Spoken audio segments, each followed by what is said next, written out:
Canvas Student Login. Hey guys, welcome back to our YouTube channel. Without any further delay, let us get started. Open up any of your preferred web application and at the top search bar, type in www.instructure.com. Once done, you will land onto its official website.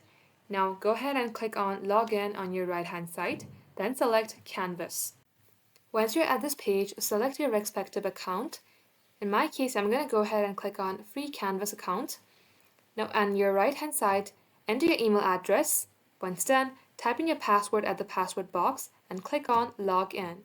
And if your credentials are correct, you will successfully get logged into your Canvas account. That's all for today. Thank you all for watching the video till the very end. If you would like to see more videos on this topic, then do comment down below. We will catch you up in our next upload.